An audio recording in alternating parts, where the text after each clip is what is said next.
Hello, I'm attorney Lana Joseph with the law office of Marcius Joseph and Associates.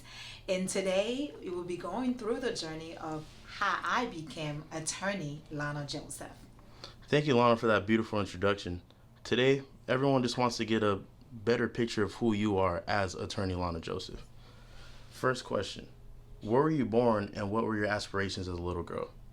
Well, I was born in a small island in the Caribbean, Haiti. And on top of being in Haiti, I actually born in the village in a city called Pomago. And my aspiration when I was growing up is always I wanted to be in the medical field because I wanted to help people. And that was always has been my dream of helping people. What was the process like transitioning to a new country and a new culture? Wow. The process. I came here in the United States as a little girl. I was 12 years old. The process was a little crazy because I started coming here. I did not know how to speak English. So it was a new country, a new culture, new language also. So that was a little difficult for me to embrace and understand. And I even remember when my first few days in middle school, I went there and I was sitting in class. I did not understand a word. The teacher had homeworks for us, and I went home crying, fussing because I just couldn't understand. It was hard as I went through the process, but thank God now that I'm able to speak English, things went better throughout the process. How was it adjusting and adapting to this change? Very difficult because, as I said, at that age, I'm almost like on the process of becoming a teenager and then also understanding a new culture. I left all my friends back in Haiti, so I was learning to make new friends and learning the culture and find ourselves living in a place where my mom wasn't with us at that time. She was still back home in Haiti, and my dad worked two jobs, so it was really difficult learning the rope, understanding how to get through the process. Definitely. Where did you grow up after leaving Haiti?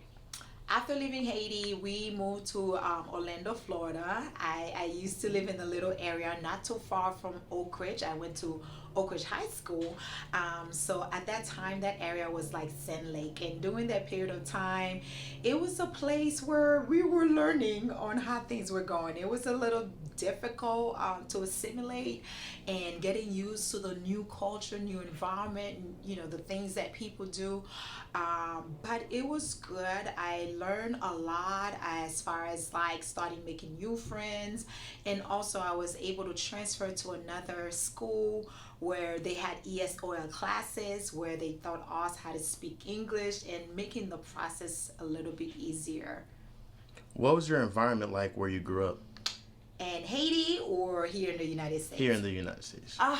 That environment was quite a shock because when we started living in that place, one of the things that we noticed, it was more like a drug infested place where there were a lot of drug dealers. At that time, I didn't really understand, but what I knew was there are times as you were driving in the apartment, and then you have guys running around and just trying to stop you and like, hey, you want something? But of course, I didn't understand. I thought like, okay, maybe they were trying to be friendly, that they wanted to wave and find out how we were doing, but this was not that at all.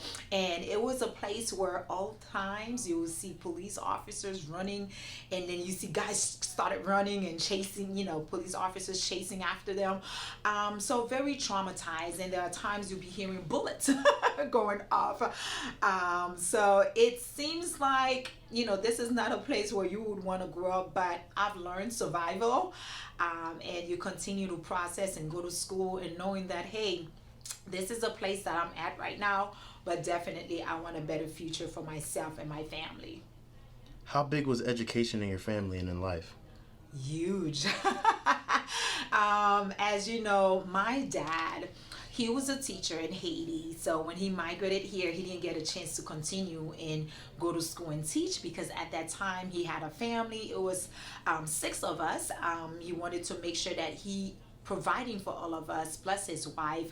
So it was difficult. He couldn't continue school. But one thing is that he taught us at a very young age is that education is important. I remember when coming here, my dad had a conversation with all of us. He said, you know what, Lana? What I want you to know is that you come into a new country, things are different, but it doesn't matter what you're going to have to face, maybe racism, discrimination, prejudice, all this type of things. You probably will face them throughout your life, but one thing I want you to keep focused on is your education, because he always said whatever is in your mind here, no one can take this away from you.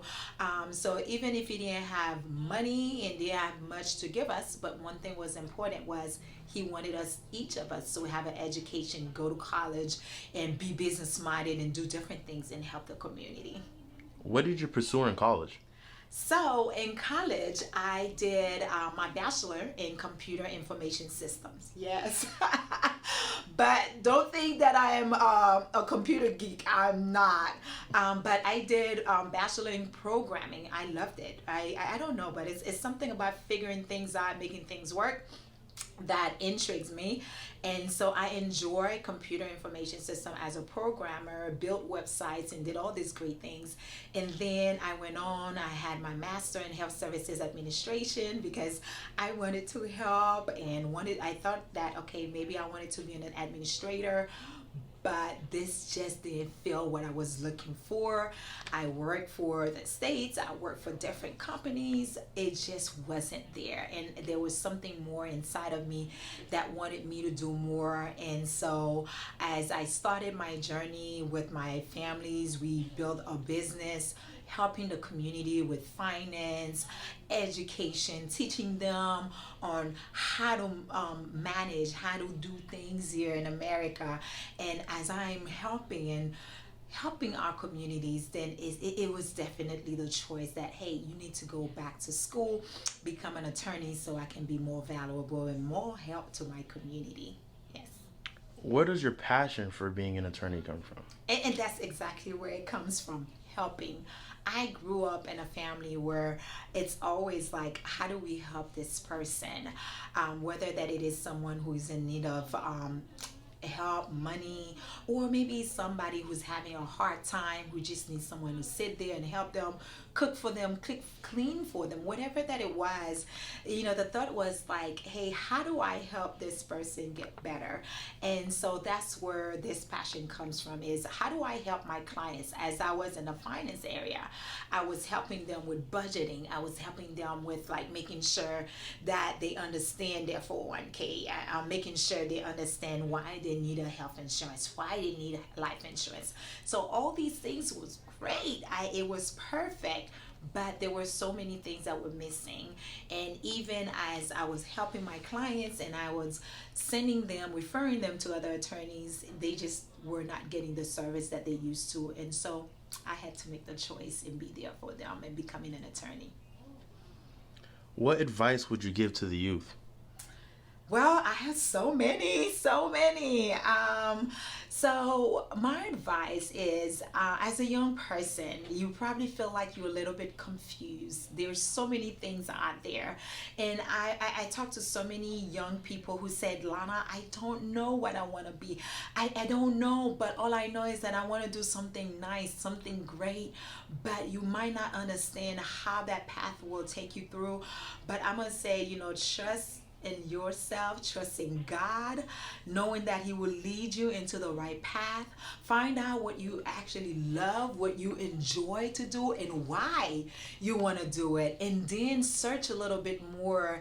And what I usually tell people is, as a young person, take the time to speak with other professionals. Find out what they do.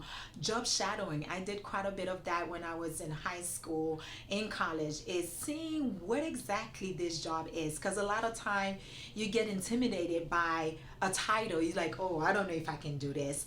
But then again, when you spend a day in the life of a doctor, an attorney, or an engineer, or business person, whoever this person might be, you get to learn things and you see things in a different way. And so, search.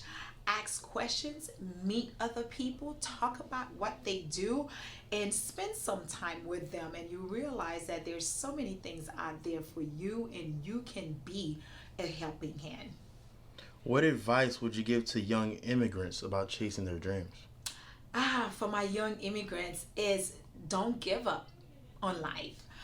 It doesn't matter what, you can do it. Understanding that you can do it. You were made for this. I get it all the time where young immigrants come in the country and they said, well, Lana, I don't speak the language. It's different. I don't know where to start. Well, I say start somewhere. And don't be afraid to dream big. Don't be afraid to be ambitious, because no matter what, you can do it one step at a time. I usually tell people, just start. Whatever the dream is, don't think about how long it's gonna take you. Just start. One day at a time, you get there.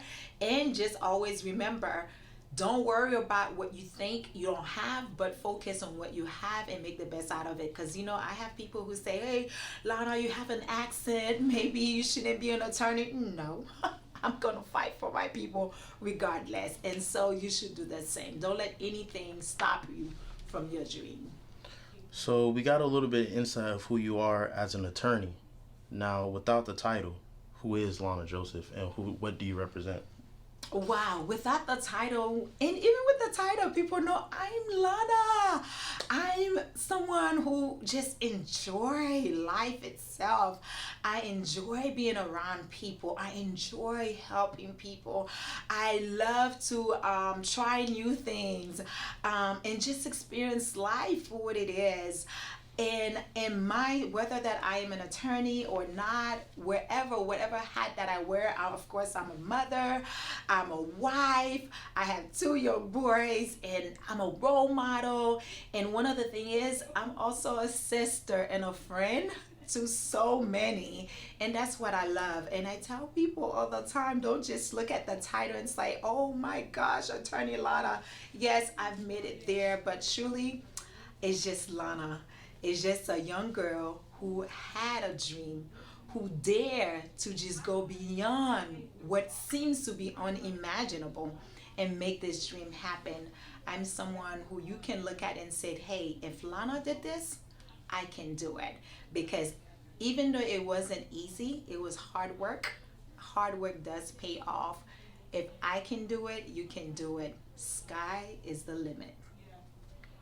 That was pretty inspirational. Thank you for giving us a little bit about who you are and what you represent and what you do for.